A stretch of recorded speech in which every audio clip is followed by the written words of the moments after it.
Debagoieneko eragile eta herritarrak ahalegin eta ekimen ezberdinak bultzatzen hasita gaude. Mundu mailan bizi dugun larrialdi klimatikoaren aurrean, gure eskualdearen garapen eredu jasangarri baterantz eraldatzeko. Energia kopuru altuak erabiltzen ditugu egungo gure bizimoduan, eta lurrak dauzkan mugen gainetik bizi gara. Erabakiak hartzen hasi behar dugu. Erabiltzen dugun energia kopurua murriztu, erregai fosilak gutxitu, energia berriztagarria hedatu. Hartzen ditugun erabakiek gure eskualdearen etorkizuna eta gure bizimodua baldintzatuko dituzte.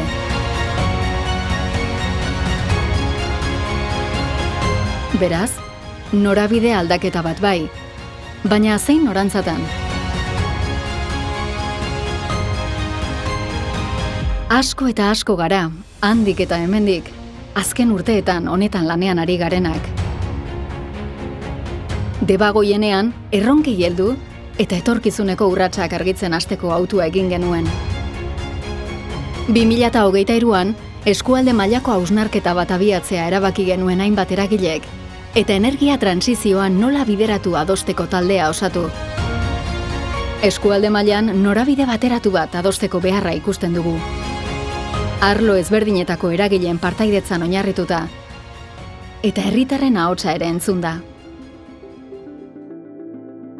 Hautatu dugun modua herritarren batzarra da. Eskualdeko 50 herritarri eskatuko dizuegu, energia kontsumoa murriztu eta energia berriztagarriak garatzeko gomendio sorta bat osatzea.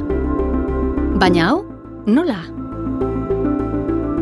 Kideen hautaketa. Zozketa bidez, debagoieneko hainbat herritar aukeratuko ditugu, eta hauek herritarren batzarreko kide izateko gonbidapena jasoko dute postaz. Onarpena, baiezkoa ematea erabakitzen dutenen artean, bigarren zozketa bat egingo dugu 50 kideko taldea osatzeko. Pertsona hauek 5 lan saiotan parte hartzeko konpromisoa hartuko dute. Informazioa aztertzea. Herritarren batzarra osatzen duten kideek informazioa jasoko dute hainbat adituren eskutik gaian kokatu eta galderari erantzuteko behar duten ezagutza biltzeko. Gogoeta partekatua. Behin afera eta har litezken norabide posibleak ondo ulertu ondoren, herritarren batzarreko kideek gogoeta egiten hasi beharko dute. Gomendioak egin eta aurkeztea. Herritarren batzarrak gomendio sorta bat landuko du eta formalki aurkeztu. Erantzun formala. Eskualdeko arlo ezberdinetako 18 eragilek konpromiso hartu dugu herritarrengantik jasoko ditugun gomendioi bide emateko.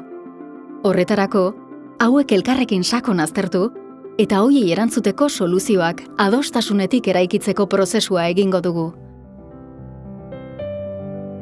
Imaginatu debagoiena osoa energia transizioaren afera norabide berean lantzen. Ederra, ez da?